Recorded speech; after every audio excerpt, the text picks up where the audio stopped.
Decision tree ഒരു supervised machine learning ആൽഗരിതമാണ് use for both classification and regression.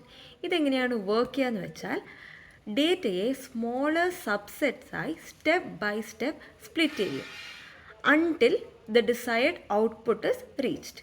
Four example, ഇപ്പം ഒരാൾക്ക് house loan കൊടുക്കണോ വേണ്ടോ എന്ന് ഡിസൈഡ് ചെയ്യണമെങ്കിൽ decision tree would ask questions like ആളുടെ സിബിൽ സ്കോർ ഗ്രേറ്റർ ദാൻ 700 ആണോ, അതിനുശേഷം വേഴ്സസ് ഇൻകം ഗ്രേറ്റർ ദാൻ 50,000, അങ്ങനെ ചോദിച്ചിട്ട് finally okay give house loan അല്ലെങ്കിൽ do not give house loan. ഇങ്ങനെ ഇവിടെ നമ്മൾ ചോദിക്കുന്ന ക്വസ്റ്റ്യൻസ് അല്ലെങ്കിൽ സ്പ്ലിറ്റ് ചെയ്യുന്ന ക്രൈറ്റീരിയ നമ്മൾ ഡിസൈഡ് ചെയ്യുന്നതല്ല. It is not hard coded, rather it is learn from the data itself by minimising something called Gini impurity or entropy.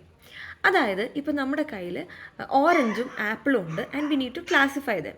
ഇവിടെ നമ്മൾ ഫ്രൂട്ട് പഴുത്തിട്ടാണോ, ഇസ് ഇറ്റ് റൈപ്പൻഡ് എന്ന് ചോദിച്ചാൽ നമ്മളുടെ resulting both groups would have a mix of apples and oranges.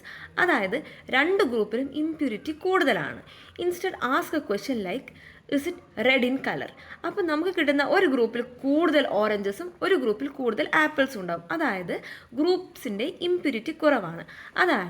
അതായത് guinea impurity കുറവാണ്. ഇങ്ങനെയാണ് ഏത് സ്പ്ലിറ്റ് ക്രൈറ്റീരിയനാണ് യൂസ് ചെയ്യേണ്ടതെന്ന് ഡിസിഷൻ ട്രീ തീരുമാനിക്കുന്നത്.